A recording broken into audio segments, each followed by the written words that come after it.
नमस्कार साथियों, जय हिंद। आप सभी लोगों का स्वागत है आज की इस क्लास में। आज हम लोग बात करेंगे 9 जनवरी 2025 के करंट अफेयर्स के ऊपर। सबसे पहले बात करते हैं, अमित शाह ने लॉन्च किया है भारत पोल। ये नाम याद रखिएगा। भारत मंडपम में इसको पहली बार इसके बारे में चर्चा हुई थी। ठीक है, भारत मंडपम वहीं जहां G20 समिट हुआ था और ये बनाया गया है सीबीआई द्वारा और इसको लॉन्च किया गया है 7 जनवरी 2025 से। भारत पोल जैसे इंटरपोल है ना, विदेश मतलब अन्य देशों की पुलिस का असिस्टेंस लेकर के भी अपने किसी मिशन को पूरा करना या किसी टेररिस्ट को पकड़ना, वैसे ही भारत का ये है भारत पोल। ठीक है, आगे बढ़ते हैं। जम्मू कश्मीर रेलवे का 59वां डिवीजन बना। तो जम्मू जो है वो भारतीय रेलवे का 59वां रेलवे डिवीजन बना है। तो जितने भी लोग आरआरबी की तैयारी कर रहे हैं उनके लिए बहुत ही इंपॉर्टेंट है, ये बात ध्यान रखिएगा। फिर आगे की बात करते हैं। भारतीय मानक ब्यूरो का 78वां स्थापना दिवस मनाया गया, 78 foundation day of bureau of Indian standards. Arrow India 2025 Bangalore में आयोजित होने वाला है। और कब आयोजित होगा भाई? तो 10 फरवरी से लेकर 14 फरवरी तक। पोलावरम परियोजना तो आईआईटी हैदराबाद में इसका प्रोजेक्ट रिपोर्ट जो है वो तैयार करी जा रही है और देखा जा रहा है कि ये जो डैम बना है इससे तेलंगाना को कितना लॉस हुआ है। तो याद रखिएगा, ये चेक करेगा कि तेलंगाना को कितना लॉस हुआ है।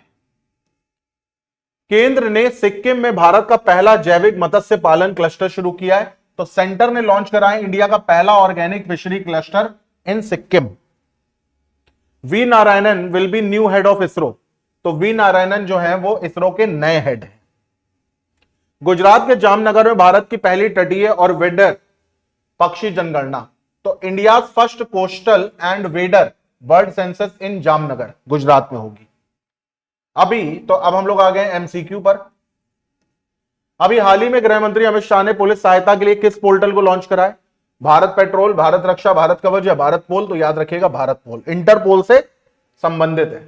अभी हाल ही में जम्मू को रेलवे का कौन सा डिवीजन बनाया गया है? 65वां, 59वां, 71वां या 73वां? तो याद रखिएगा 59वां। ठीक है। भारत मानक ब्यूरो का दिवस ये कब मनाया जाता है? तो bureau of Indian standard day ये भैया कब मनाया जाता है? तो ये आपको पता होना चाहिए। 1, 2, 4, 6 जनवरी को।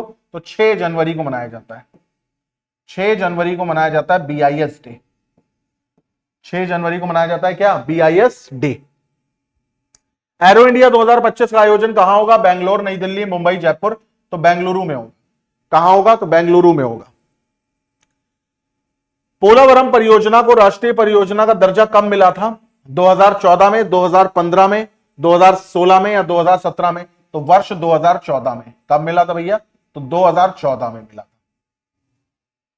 अभी हाल ही में केंद्र सरकार द्वारा किस राज्य का पहला जैविक मत्स्य क्लस्टर शुरू किया जाने वाला है? सिक्किम का, मिजोरम का, तमिलनाडु का या छत्तीसगढ़ का? तो याद रखिएगा सिक्किम का। और केंद्र सरकार द्वारा राज्य में देश का पहला, तो जब भी देश का पहला लग जाए कोई चीज तो ये बहुत इंपॉर्टेंट है भाई। भारतीय अंतरिक्ष अनुसंधान संगठन इसरो के नए अध्यक्ष कौन बने हैं? के सिवान, ये तो पहले थे। फिर डॉक्टर राधाकृष्णन, जी माधवन और वी नारायणन। तो पहले के सिवान थे, फिर उसके बाद सोमनाथन आए सर, और उसके बाद फिर अब आए हैं वी नारायणन। ये है भैया वी नारायणन। अभी हाल ही में भारत की पहली तटीय और वेडर पक्षी जनगणना कहां की गई है? गुजरात में, हरियाणा में, पंजाब में, राजस्थान में? तो गुजरात में की गई। और गुजरात में कहां करी गई है? तो गुजरात में करी गई है जामनगर में। गुजरात के जामनगर में की गई है। भारत पोल नामक पोर्टल किसके द्वारा विकसित किया गया है? तो सीबीआई द्वारा विकसित किया गया है। हाल ही में किसे भारतीय रेलवे का 59वां डिवीजन बनाया गया है? जम्मू को बनाया गया है।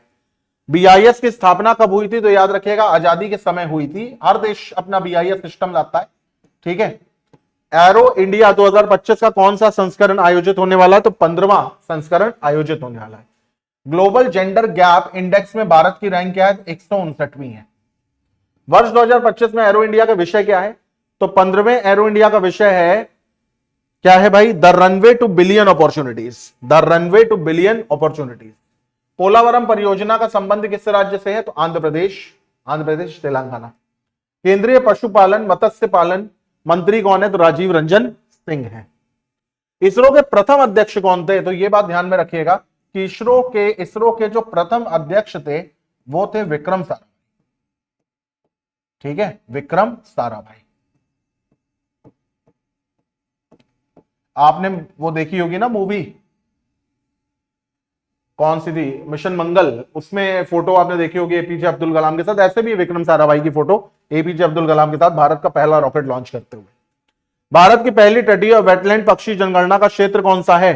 तो समुद्री राष्ट्रीय उद्यान और अभ्यारण्य जामनगर, यानी कि marine national park and sanctuary Jamnagar. Question ऐसे ही पूछा जा सकता है कि marine national park and sanctuary कहां है, तो आपको पता होना चाहिए जामनगर, गुजरात में। इसी के साथ आज की क्लास और आज की बात खत्म करते हैं। Thanks a lot for giving me your time.